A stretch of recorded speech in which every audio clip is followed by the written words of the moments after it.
नमस्कार साथियों, आज फिर मैं आप लोगों के लिए एक नया वीडियो लेकर आया हूं जो कि है डीपीसी से संबंधित। मतलब डीपीसी का मतलब विभागीय पदोन्नति। विभागीय पदोन्नति से संबंधित आज मेरा वीडियो है कि विभागीय पदोन्नति में देरी होने के क्या कारण है और उनसे क्या नुकसान होते हैं, उससे संबंधित ये वीडियो है कि डीपीसी होने में यानी कि विभागीय पदोन्नति समिति यानी कि जो प्रमोशन होते हैं वो डीपीसी डिपार्टमेंटल प्रमोशन कमेटी, इसके द्वारा तो इसमें देरी होने के क्या कारण होते हैं। पदोन्नति में देरी होने के कारण, पदोन्नति में देरी के कारण एक तो जो पदोन्नति होती है इसकी वार्षिक और विभागों के द्वारा एक कमेटी बनाई जाती है और उस कमेटी के द्वारा पदोन्नति के लिए कमेटी बना करके पदोन्नत किए जाते हैं। तो एक तो कमेटी के निर्माण में देरी यानी डीपीसी कमेटी जो बनाई जाती है पदोन्नति कमेटी, उसमें देरी होने के कारण पदोन्नति देरी से होती है। दूसरा कारण है कि विभिन्न जो कार्मिक होते हैं एलिजिबल होते हैं पदोन्नति के लिए, उनकी एपीएआर यानी वार्षिक कार्य मूल्यांकन रिपोर्ट, उनकी सर्विस बुक, उनके संतान संबंधी घोषणा पत्रों में कोई कमी रहने के कारण भी पदोन्नति में देरी होती है। तीसरा होता है कोई न्यायिक प्रकरण के कारण, न्यायिक प्रकरणों के कारण, रिव्यू डीपीसी या उसके कारण भी पदोन्नति में देरी होती है। तीसरा यानी पहली तो पदोन्नति कमेटी बैठने की जरूरत होती है, उसके बाद में कार्मिक जो एलिजिबल होते हैं उनसे उनकी सर्विस बुक और संतान संबंधी घोषणा पत्र और पिछले वर्षों की वार्षिक कार्य मूल्यांकन रिपोर्ट पूर्ण नहीं होने के कारण उनकी पदोन्नति में देरी होने का प्रमुख कारण रहता है। तीसरा न्यायिक प्रकरण, कई बार विभिन्न न्यायिक प्रकरण आ जाते हैं, जैसे 1986 वाले जो कनिष्ठ सहायक था उनका भी चल रहा था। तो ऐसे कई केस होते हैं जिनके कारण पदोन्नति में देरी होती है।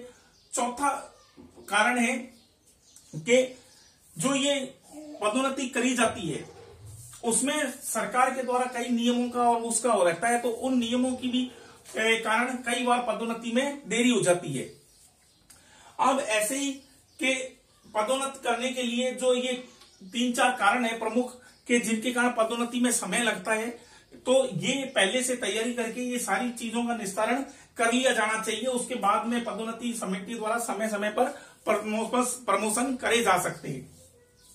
अब हम लेते हैं कि पदोन्नति देरी होने से होने वाले नुकसान।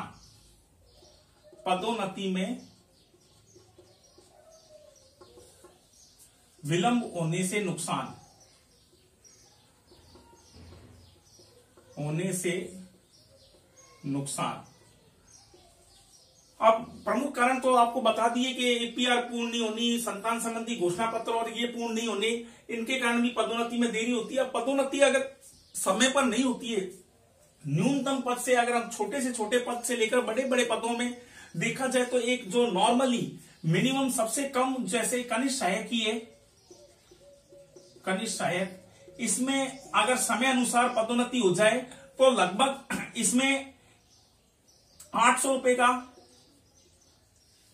पदोन्नति यानी वेतन वृद्धि होती है, जो लगभग 1 साल के बाद जो वार्षिक वेतन वृद्धि होती है उसमें 800 और एक बार 900 का बेनिफिट होता है। तो अगर सपोज दैट किसी कार्मिक की अगर 2 साल बाद में या 4 साल बाद में यानी कि अगर उसका पदोन्नति में नंबर आता है, तो उस हिसाब से मैं अब आपको गणना करके बता रहा हूं कि अगर पदोन्नति में देरी होने से कितना नुकसान होता है। सपोज दैट अगर कोई कार्मिक के 5 सालों बाद में उसका प्रमोशन होता है, यानी मैं उसकी बात नहीं कर रहा विलंब होने का ना, उसका नंबर एलिजिबिलिटी उसकी 5 साल बाद में वो वरिष्ठ सहायक के लिए एलिजिबल है। तो अब आप देखिए अगर 5 साल बाद में उसका सपोज दैट वेतन हो जाता है 20,800 से, तो 800 और 900 के 3 यानी 800, 1600 और 9 2500 यानी 20,800 से 2500 और फिर 800 रुपए का। तो ऐसे सपोज दैट अगर हम देखते हैं कि 24,300 में वो होता है, मैं एक एग्जांपल बता रहा हूं आपको, ये एक्यूरेट नहीं, 24,300 में, और अगला उसका प्रमोशन यूडीसी में होता है जो कि 26,300 है, 26,300। तो पदोन्नति होने पर उसे 26,300 का ग्रेड पे मिलेगा, यानी कि कितने का अंतर आ गया, बेसिक में तो 2,000 का, 2000 का। और डीए आज की डेट में अगर हम माने 50 मानते हैं, 50 मान लेते हैं तो 1000 वो, और तो कुल कितना हो गया 3000 रुपए का। अब अगर सपोज दैट उसकी 1/4/23 को उसकी पदोन्नति होनी थी, तो वो ऑर्डर जाकर के माना कि वो निकला सितंबर, यानी 1/9/2023 को। मैं एक नॉर्मली आपको उदाहरण के द्वारा समझा रहा हूं, इसमें वैसा मत सोचना कि ये क्या कैलकुलेशन है, मैं ये आपको स्पष्ट करना चाह रहा हूं कि पदोन्नति में विलंब होने से कितना नुकसान होता है। तो अब आपको पता है कि जिस दिन कार्य ग्रहण किया जाता है उसी दिन से नगद लाभ देय होता है, जबकि वो प्रमोशन को 1/4/23 का माना जाएगा, यानी वो 1/4/23 से यूडीसी माना जाएगा। लेकिन जिस दिन अगर सपोज दैट वो 1/9/23 को उसकी वो प्रमोशन का आया ऑर्डर, तो उसने 1/9/23 को ज्वाइन करा, तो कितने महीने का, यानी कि अप्रैल, मई, जून, जुलाई, अगस्त, सितंबर, अगस्त, यानी 5 महीने का। तो 5 महीने के हिसाब से इसके पर मंथ कितने का हो रहा है, लगभग 3000 रुपए का। और एचआरए और अलग चीजें वो, तो उसके अब 3000 रुपए के हिसाब से अगर 5 महीने का या 6 महीने का मिनिमम हम विलंब मान लेते हैं, तो 18,000 का तो उसे न्यूनतम हानि हो ही चुकी। इसी प्रकार अन्य जो उच्च पद हैं, सहायक प्रशासनिक, और उनमें अलग ग्रेड पे उनमें ज्यादा फायदा है, उससे भी कनिष्ठ लेखाकार, अकाउंटेंट, यानी जूनियर अकाउंटेंट से accountant AA, second AA, first या दूसरे प्रोग्रामर, IE, और इनके जो है उनमें ये अंतर, यानी कि मैं मिनिमम तो 800 रुपए बता रहा हूं, और कईयों में पदोन्नति के बाद में ग्रेड पे में लगभग 3000 तक की वृद्धि होती है। तो 3000 और उसके बाद में उसका DA और HRA और उसकी कैलकुलेशन करके देखी जाए, तो इसमें तो मैं 6 महीने में बता रहा हूं 18,000 का लॉस हो रहा है, जबकि ये अगर और विलंब होता तो ये लगभग 30-40,000 का बैठे बिना, यानी वो पदोन्नत तो माना जा रहा है 1/4/23 से, लेकिन उसने उपस्थिति दी है 1/9/23 को, तो जिस दिन उपस्थिति दी जाती है माना उसका काल्पनिक, तो उसका 1/9/23 से उसका फिक्सेशन हो जाएगा। लेकिन नगद लाभ, जो नगद लाभ होता है वो उसको 1/9/23 से ही मिलेगा। तो नगद लाभ यानी कि जो उसको इन हैंड रुपया मिलना चाहिए था वो 1/9/23 से ही मिलेगा, उसके पूर्व का उसको रुपए नहीं मिलेगा, उसको काल्पनिक ही मिलेगा।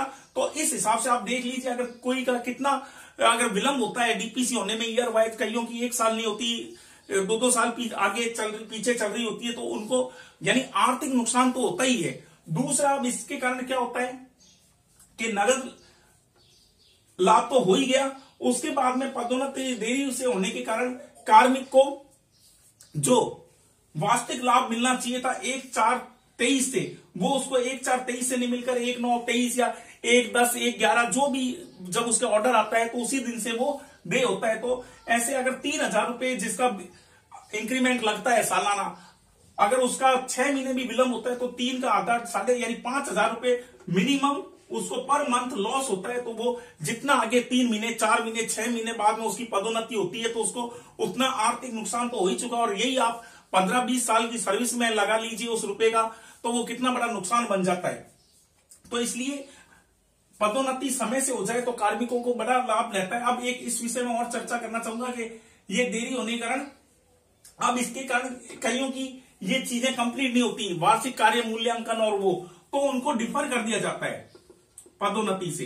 तो डिफर होने का मतलब ये है कि वो पदोन्नति तो माना उसकी होगी, लेकिन जब उसके ये कंप्लीट डॉक्यूमेंट्स होंगे तभी जाकर के तो उसकी एक पद को रोक लिया जाता है। अगर जैसे सपोज दैट 5 के प्रमोशन होने और 4 के डॉक्यूमेंट्स कंप्लीट है और 1 का डॉक्यूमेंट्स कंप्लीट नहीं है, तो इन 4 की तो पदोन्नति कर दी जाएगी, जिस वर्ष की भी है वो 1/4 अपन चॉइस ही मान लेते हैं, तो 1/4 चॉइस को इन चारों की, तो इसको भी 1/4 चॉइस से बेनिफिट मिलेगा।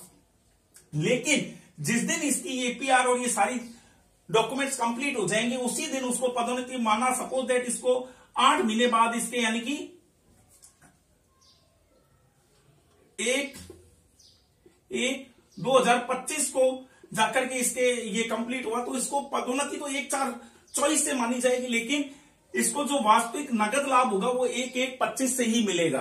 तो ये चीजें देखने लायक है। तो पदोन्नति समिति के द्वारा ये विलंब होने के कारण बताए गए हैं और उनसे होने वाले नुकसान बताए गए, तो इसके द्वारा आप समझ सकते हैं। इसलिए पदोन्नति अगर समय पर होती है तो बहुत ही कार्मिक को भी फायदा मिलता है और नीचे की पोस्टें खाली होती हैं तो जो नई भर्तियां आती हैं उनमें उन पदों की गणना होकर के नई वैकेंसियां भी निकलती है। अगर पदोन्नत नहीं होते हैं तो नीचे के पद खाली नहीं दिखते और सरकार द्वारा जो भर्तियां निकलती हैं उनमें उनको शामिल नहीं किया जाता। इसलिए पदोन्नति अगर समय पर हर विभाग में होती रहती है तो नीचे के पद रिक्त होते रहते हैं और नई भर्तियों के द्वारा नए युवाओं और साथियों को मौका मिलता है।